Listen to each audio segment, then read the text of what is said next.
भारत में सकल घरेलू उत्पाद में कृषि का योगदान 15% है और इसमें महिलाओं की बड़ी भागीदारी है।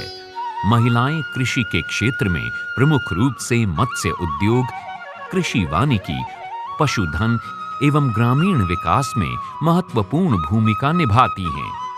कृषि में महिलाओं की भूमिका पर अनुसंधान की जरूरतों को महसूस करते हुए भारतीय कृषि अनुसंधान परिषद ने केंद्रीय कृषि रत महिला संस्थान यानी CIWA की स्थापना भुवनेश्वर, उड़ीसा में की।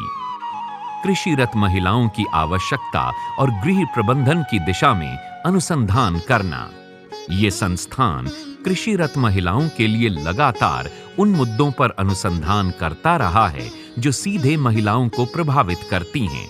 देश में जो भी महिलाओं के अनुसार जो भी योजना बने, कार्यशैली बने, उसकी देखरेख करने के लिए ये एक ही हमारे यहाँ अनुसंधान केंद्र है। इसीलिए इसका बहुत महत्व है और यही एक केंद्र है जो कि सारे देश को निर्देश भी दे सकता है, पॉलिसी देता है कि किस तरह से हम महिलाओं को न केवल कागज़ों पर मगर वास्तव तौर पर उनको हम अपने संग कैसे लेके आगे बढ़ाएं। केंद्रीय कृषि रत महिला संस्थान का उद्देश्य कृषि में महिलाओं संबंधी डेटाबेस तैयार करना, विभिन्न कार्यों में महिलाओं की मशक्कत का मूल्यांकन करके मशक्कत कम करने वाले औजारों और उपकरणों का विकास करना और उनमें सुधार करना है।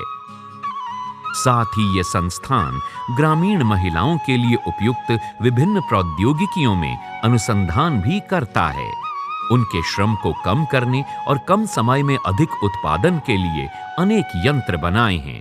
मक्का से दाना निकालने की मशीन, मूंगफली से फली निकालने की मशीन, बीज साफ करने का यंत्र महिलाओं के बहुत काम आ रहा है।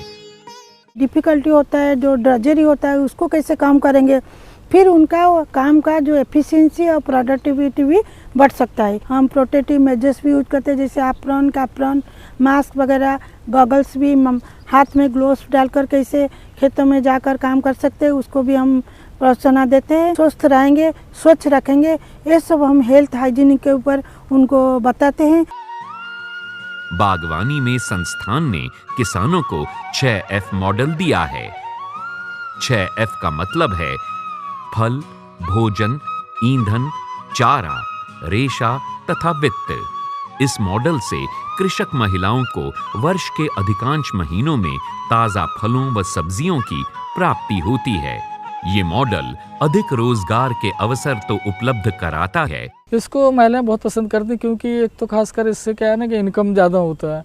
दूसरी चीज़ है कि इसमें रोजगार ज़्यादा मिलता है और सबसे इम्पोर्टेंट है कि तो वर्ष पर्यंत इसमें हमें उत्पादन मिलता रहता है। हमारे देश में महिलाएं गौपालन के क्षेत्र में मुख्य भूमिका निभाती हैं। संस्थान में एक ग्रास कैफेटेरिया बनाया गया है जिसमें करीब 30 विभिन्न प्रकार की चारा फसलों को प्रदर्शित किया गया है। पशुपालक महिलाओं में चारा उत्पादन की आवश्यकता एवं उपयोग का प्रशिक्षण भी दिया जा रहा है। 30 किस्म का चारा लगाया गया जो कि बहुवर्षीय घास है।